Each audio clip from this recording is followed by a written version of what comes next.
everybody. Welcome again to another episode of Just for Fun Reviews. I'm your host, Azzy, and with me, as always, is my boy, Roy. And today we're going to be reviewing Doctor Strange and the Multiverse of Madness. This is going to be a non-spoiler review. So if you haven't seen the movie, that's just fine. We're going to give you our general ideas. Part of it's going to be non-spoilery. And then later on, we're going to upload our spoiler reviews so you can hear our full-fledged thoughts. And we got plenty of them. So if you can I just warn you, if you didn't take the time to watch WandaVision, and I know some people who thought it was slow, you're going to be lost in this movie. Yeah, I will agree. You have to see WandaVision, because my brother, he never saw WandaVision. He doesn't know about Westview or these kids that are supposedly in this movie. He doesn't know what that whole story arc is. So go check out WandaVision. Maybe a little bit of What If. So just to give a bit of a synopsis of the general premise of the movie going in, this takes place shortly after Spider-Man No Way Home, where Doctor Strange kind of messed with the fabric of reality for a second and officially introduced the notion of the multiverse to the MCU. By the end of WandaVision, Wanda was without her kids and without hope, and with the Darkhold, this artifact of dark magic that she was perusing, what I can only imagine in order to learn more about her own powers. But towards the end of WandaVision, she also heard the voices of her kids. So as Doctor Strange is trying to handle some semblance of a personal life, shit hits the fan as a new character drops into his life, one America Chavez, and the creepy crawlies that are coming after her. To which Doctor Strange believes the best course of action is to enlist Wanda Maximoff, and the story goes from there. That's my best spoilery as minimal detail synopsis as I can give, but that's what gets the ball rolling. And I remember going into this movie, I was informed that it went full octane immediately and didn't really stop. And I could say, yeah, definitely did. What did you think? What were your general first impressions, at least for the beginning of the movie, Roy? You're talking about full octane. I felt like it took a while to even get this movie going, to be honest with you. I'm really I'm gonna be honest with you. That opening scene though. Yeah, it really, the opening scene, it was already straight. You already had a different version of Doctor Strange. I think that was Defender Strange, if I'm correct. And just thrown this new character into the mix, and I didn't at the beginning. I did have no love for this character up until the end a little bit. I was like, okay, maybe I would like to see her in some more MCU projects, but for the time it's classic comics to introduce a new character by essentially attaching them to an established character. It's dropper fetus, and it definitely took a bit for us to get a grasp on who America Chavez is. But I thought she was benign. I mean, I wouldn't say there was anything particularly that jumped out at me. Like I liked her cavalier nature as they're crossing through multiple different universes in this movie. But but it took a while before I was really into this movie. I'm gonna be real honest with you. I'm not high on this movie. I'm not really high on this movie. I mean, is it because I'm let down because I hyped it up too much for myself? I'm like, yo, we could have got this character or this character, and I didn't get the characters. I feel like that's what it is. I didn't get the characters I wanted to be in this movie. See, when you're dealing with the multiverse and everything like that, you would think I had a similar. Okay, well, at the risk of possibly spoiling people's false expectations, let's calm down just a little bit. But that is a sentiment that I've been seeing. Like I before we recorded, I had a conversation with a friend of mine, and because of wide and diverse expectations for this movie, because it's the multiverse and we know that Disney has Fox properties, and for those of us that had seen the trailer, I don't feel so bad about spoiling the trailer. We know that Patrick Stewart's in this movie as Charles Xavier, or they got somebody whose shoulder looked like him. I don't know. But nonetheless, so everyone had these wide expectations at the infinite possibilities that we could have seen in this movie. And of course, we're not going to get everything.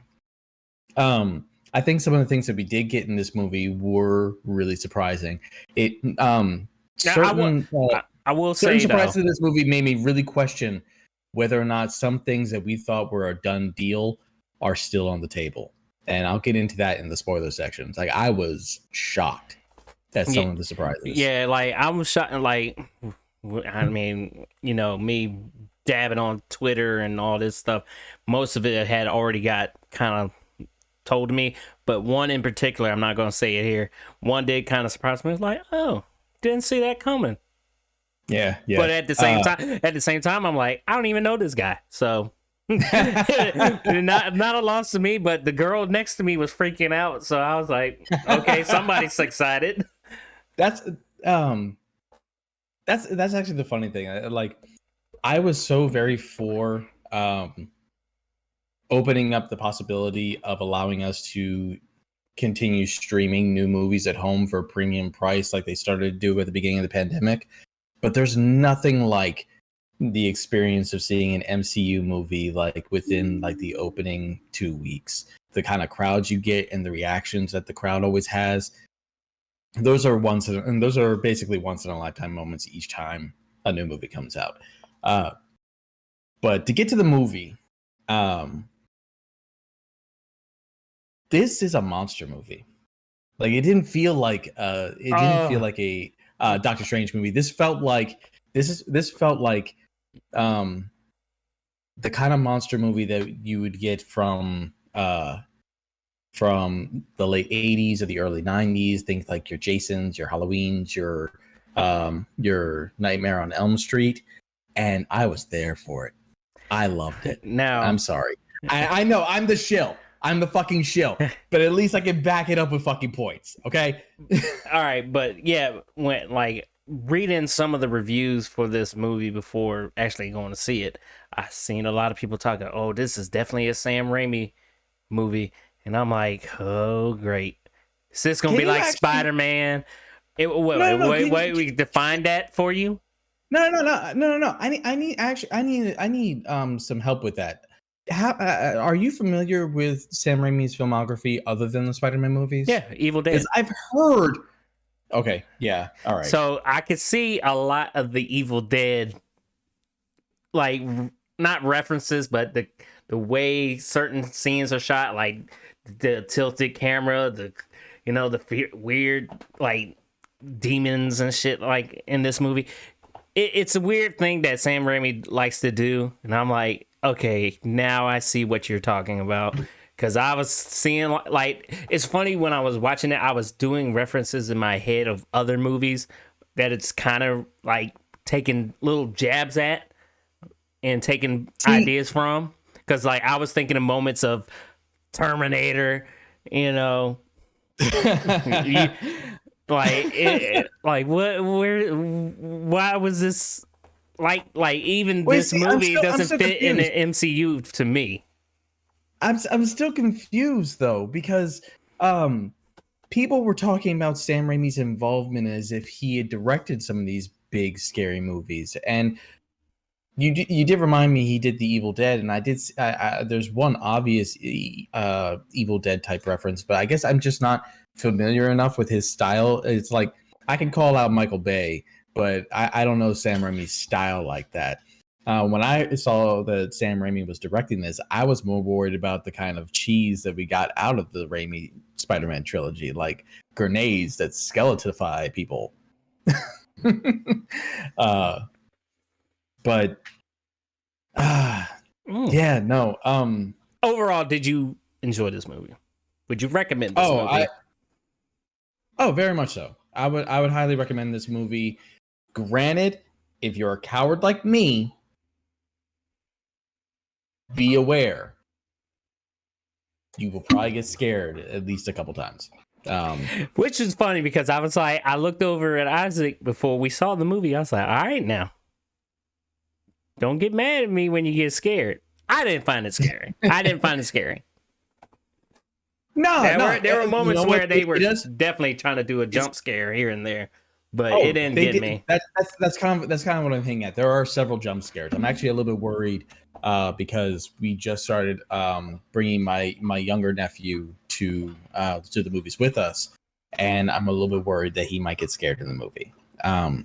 But I didn't like animate, but like it did a good job of drawing you into the atmosphere. You're like me. You anticipate, and you're look, like, "Where you coming? Where you coming out?" I know. The music's too quiet. Where's that little music cue? Where it's like if you're looking at me, you can see muscle spasms for every jump scare. So it wasn't like cartoonishly animated, but each one freaking got me because I'm like on a hair trigger. But if I'd have to say anything, the movie did feel a little bit short. Really? I would say that shorter than I was expecting. I don't know. Maybe my sense of time is like I'm losing sense of time because I felt like it was kind of long and it felt like it was long because I was waiting for things that I've seen in the trailer. And that's what kills it for me because you see the stuff in the trailer like, oh, where's this scene gonna happen? Where's that zombie Doctor Strange gonna come into play? But to the movie's credit, and something that I will constantly laud Marvel Studios for doing, everyone was wrong about the trailer. The way they construct their trailers, you never fucking know how the movie's going to be going out. With this trailer in particular, I remember everyone was focusing on a certain monster that appears, whether or not that was the antagonist, trying to figure out what was that particular monster. I love that I could watch all the trailers and still not know what the hell's going on in the movie. So while I was also looking for all those parts, they came in ways that I wasn't expecting. And if I get a prediction right, then I'm happy. If I get a prediction wrong, I'm even more happy. You know what I mean? But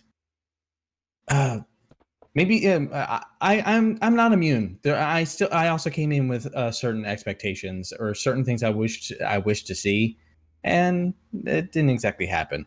But the one thing in particular I would say is that there was a emotional beat for Doctor Strange in particular that came really late, and it didn't feel like it was given enough attention. Like I would have preferred to have it seeded a bit more in like the first and second act. And then in the third act, it was just kind of, I mean, you could tell that was there, but you were able to, it's almost a beat that was actually started in the first movie. And then now they're touching on it in the third act of the second movie, where I would have liked it a little bit more for that. But I would still give this movie a 9. Ooh, that's a little high there, buddy. Shit, I could have given it a 10, but no, it's not perfect. Like I said before, like I had certain expectations that weren't necessarily fulfilled, but I didn't want to try and count that against the movie.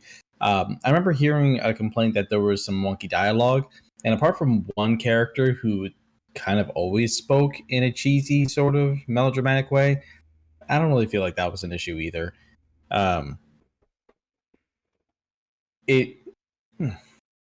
But yeah, no, like I gotta give it extra props for pushing the horror elements, despite the fact that it seemed that they were going to be taking those away after the first director left, and trying to be different, especially when major complaint with superhero movies nowadays, especially Marvel movies, is that there's a sameness to them. Not that I ever felt that. So yeah, I feel like a 9 is apt. I'm gonna go 7. And I'm gonna go 7, man. And here's where Roy disappoints. I'm sorry, man. This is a 7 for me. I I mean, I'm not saying the movie was not enjoyable. I mean, it's a movie like normally a Marvel movie I see in the theater, I'll be like, "Yo, that was a good Marvel movie. I'll go see it again." I don't feel like seeing this again in the theater. I think this is a one done kind of deal for me. Ah, shit. I'm actually going to go and see it again. Yeah, I mean, you're obligated Uh, to go. You got family members that want to see it and everything. I mean, I ain't got nobody be like, "Yo, I want still, to see Doctor Strange again." It was like, "You want to go see Doctor still, Strange?" I'm like, "Nah, man. I thought it was like I said. I thought it was okay. Not the what is this? Phase 5, Phase 4, whatever. this is still phase 4 I don't think. I still feel Spider Man and Shang Chi, whatever, are the best for this phase, you for mean? this phase. Yeah. I imagine you're just regarding specifically the movies because technically all the shows are phase 4 too. Hey, we're not counting that because I could, well, no. well, hold on. Let's add a bit of context to this. Who do you feel like was the weakest link among its primary characters? Like think like Strange, America Chavez, Wanda, Wong. Who do you think was the weakest? Well, I feel like Wong wasn't even really utilized that much in this movie. I feel like he was just there, you know. He Eh, was he was in the he was in the movie way more than he was in the movie way more than he was in the first one at the very least. And you could definitely set him aside as the with the same kind of support role or as a supporting character as America Chavez. mhm. She still has more screen time, of course, but Yeah, I he's mean, still ever present throughout the entire film. I love. I mean, what it was it Benedict Cumberbatch? Benedict Cumberbatch Yeah, and Benedict Wong. yeah, the Benny Ben. The Yeah. Ben Ben. I mean, I thought they did a good job. I like Elizabeth Olsen as Wanda, Scarlet Witch. I mean, I enjoyed it. It's just like I said. Oh, I just feel like I hyped it up a little bit too much, hoping to see something that'll give me that Avengers Endgame. Like hell yeah, this is awesome. But it wasn't see, there. this is why I'd actually say that you probably should watch it a second time. Um, because you went in with your own expectations. Is it really the movie's fault that you had expectations that it didn't fulfill, or did you need to let the movie actually tell the story it was trying to tell instead of I let guessing and then the being disappointed? I let the man. There was no guessing I'll give it. you. Everything in the trailer was in the movie. There was no I'll give, there was no sidetrack. You would not change my mind about the score for this movie. Okay? oh no! I'm not trying to change your mind. I'm just trying to give an example because originally I scored the first Captain America movie fairly low. If I were to rank my favorite MCU movies, First Avenger was down there until I watched it the second time. Once I saw it the second time, I realized how much better that it actually was. I wasn't really giving it a fair shake. So I'm not trying to change your score or anything like that. You are wrong. Hey, look. All right, then. Okay, okay. All right, then. Hold up. If you're expecting something that will blow your mind in this movie, you'll see somebody blow their mind, but it's not going to blow your mind. But uh, no. When we get to the spoiler section, I gotta tell you about a game that I'm playing with my brother-in-law, involving this movie. He's the kind of guy who doesn't mind spoilers, so I gave him very vague hints about the movie, and I just not so much that I think he's actually gonna figure it out based on those hints, but I want him to be thinking about them so that when he realizes what they mean, he has that other bit of a um, exclamation. So that's it for us. Thank you so much for watching. We're gonna post, like I said, we're gonna do a spoiler bit in just a moment, but it will upload that in like a week's time once like the social embargo has effectively been lifted. But if you've seen the movie, what'd you think down below? Please be kind if you do drop a comment, because it. Not everybody's seen the movie immediately, and we want to preserve everyone's first experience. except for Roy. He really wants to talk spoilers like right this second. I love spoilers. That's the whole point. Like, what did you think of it? I want to know what you thought Anyway. about Barney the dinosaur was in this movie. I can't think of, after seeing that movie, you can't put Barney the dinosaur in my brain, because all I'm going to think about is that picture your brother drew when we were kids of like Sub-Zero Johnny ripping. Cage. Oh, it was a Sub-Zero. Sub-Zero. That was Johnny Cage.